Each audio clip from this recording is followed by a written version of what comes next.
Sur le chemin de la victoire, l'entraîneur utilise plusieurs stratégies. Face à ce flux d'informations, ses joueurs doivent être capables de faire le bon geste au bon moment. Une application qui dépend du QI football de chacun. La tactique, c'est cognitif. La tactique, c'est l'intelligence. Donc, si tu n'as pas de joueurs intelligents, tu ne peux pas véritablement travailler la tactique.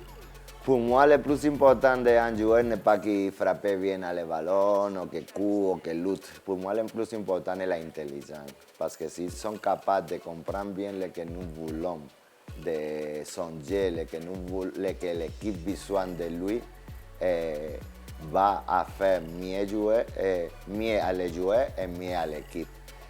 C'est vrai qu'après, on a des joueurs au milieu de terrain qui ont cette intelligence. Je peux penser par exemple à Bansé Ibrahim qui est capable de lire le jeu, de comprendre, d'identifier les supériorités numériques. Donc c'est un joueur parmi tant d'autres comme Gueye Bakar ou Ibrahima Dosso qui comprennent parfaitement le projet de jeu. Après 19 journées, ces techniciens ont enregistré quelques matchs de référence. Une prestation collective de qualité où les consignes ont été respectées. Il y a des matchs que je crois que sont très différents, mais qui marquent un peu les performances de l'équipe. Je crois que le premier match avec Tasset, nous faisons un très bon match. Et faire la pression en haut, quand nous devons défendre en plus en bas, nous faisons très bien. Et avec Sol, que nous touchons le ballon, nous avons tout le temps la possession et à la fin nous avons pouvoir finir avec 4 ans. Et je crois qu'il y a un résultat qui est coût pour les mérites que nous faisons dans ces matchs. Plusieurs matchs, mais je pense que le match contre Racing de ce week-end, par rapport au plan de jeu, par rapport à ce qu'on a voulu faire, a été très intéressant. Et le match, la victoire contre San Pedro aussi, qui était dans une option différente, mais qui a très bien marché et où les joueurs ont très bien répondu. Donc je pense que c'est les deux matchs où le score était en notre faveur et la manière aussi. Si l'option de base est connue, elle n'est pas figée pour les coachs. En fonction de paramètres, ces derniers depuis la zone technique peuvent procéder à certains réajustements.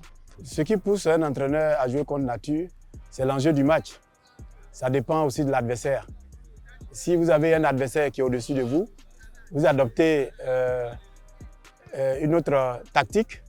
Normalement, nous jouons avec notre animation, mais aussi nous regardons les adversaires. Mais sans changer beaucoup de choses, c'est clair que nous changeons les petites choses pour chaque match. Contre nature, on peut dire, avoir une option qui est vraiment différente de ce qu'on a l'habitude. Ça a pu arriver. C'est arrivé contre Boaké, où on avait joué à Yamoussoukro sur un terrain qui était peu praticable. Ces entraîneurs ont déjà un impact sur l'équipe car ils sont tous présents dans le top 6 du classement pour leur première saison complète avec le club dans l'élite du football local. Si on doit parler d'un joueur, d'un entraîneur, on dit que l'entraîneur a cette touche-là, je pense que c'est la tactique, c'est l'animation plutôt offensive et l'animation défensive. C'est là qu'on peut déceler les touches d'un entraîneur.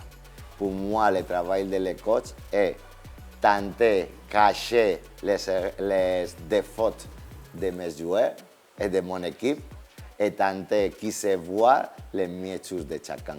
Tout doit être travaillé, que ce soit offensivement et défensivement.